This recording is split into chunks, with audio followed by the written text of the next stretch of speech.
میں اللہ کا شکر گزار ہوں اور یہ سارا مجمع دیکھ کے مجھے حوصلہ ہو گیا ہے کہ میرا بیٹا واقعی بہت نیک تھا جس کے لیے اتنا مجمع اس کے لیے دعا کرنے آیا ہے۔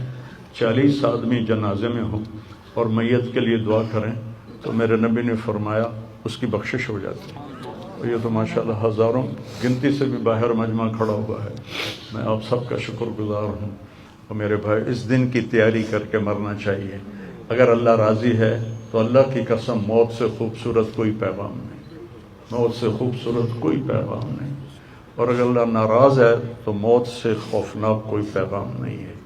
اور یہ میرا بچہ یہ اللہ کی محبت میں ایسے تڑپتا تھا جیسے کسی کو کوئی زخم ہو جائے اور وہ تڑپتا ہے۔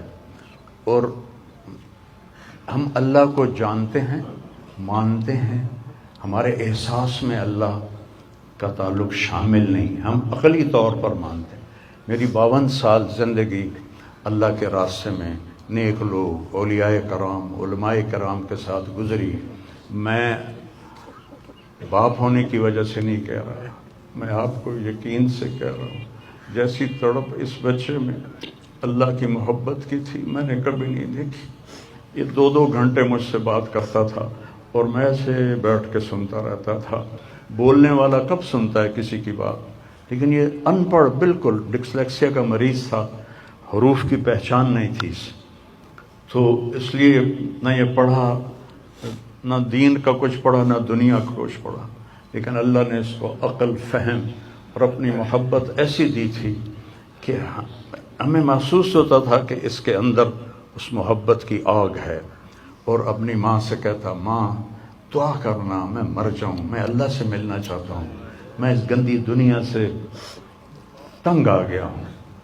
30 سال کی عمر میں اس نے یہ کہنا شروع، میں جانا چاہتا ہوں، اگر اللہ مجھے کہے کہ تمہیں رہنا ہے یا جانا ہے، 1 سیکنڈ میں کہوں گا مجھے تیرے پاس آنا ہے، مجھے تیری ملاقات کا شوق ہے۔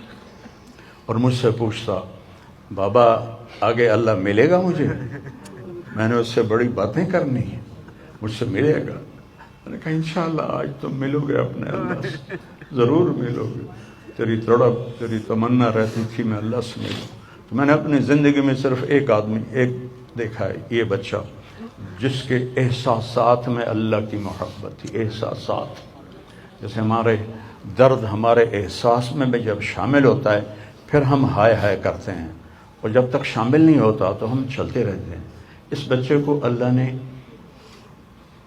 اپنی قدرت سے یہ تعلق اور محبت عطا فرمائی تھی۔ اور بس میں اور کیا تعریف کروں، میرا تو سینہ ویسے ہی زخمی ہے۔ یہ بہت عالیشان بچہ اللہ نے مجھے دیا تھا، میں اللہ کی تقدیر پہ راضی، اس نے اسی کا تھا، اس نے لے لیا۔ بھائیو، موت سے پہلے مرنے کی تیاری کر لو، آپس کی لڑائیاں چھوڑ دو، آپس کے جھگڑے چھوڑ دو، آپس کی نفرتیں چھوڑ دو۔ مرنے والے سے پوچھو کہ نفرت کا کیا فائدہ ہے، جھگڑوں کا کیا فائدہ ہے۔ معاف کرنا سیکھو، معافی مانگنا سیکھو، معاف کرنا سیکھو، معافی مانگنا سیکھو۔ 5 نمازیں ہیں، کوتاہی نہ ہو۔ سال کے بعد روزے آتے ہیں، بیمار ہو تو اللہ کہتا چھوڑ دو۔ حج اور زکوٰۃ پیسے والوں پر ہے۔ تو ٹوٹل ایمان کے بعد 2 باتیں ہیں۔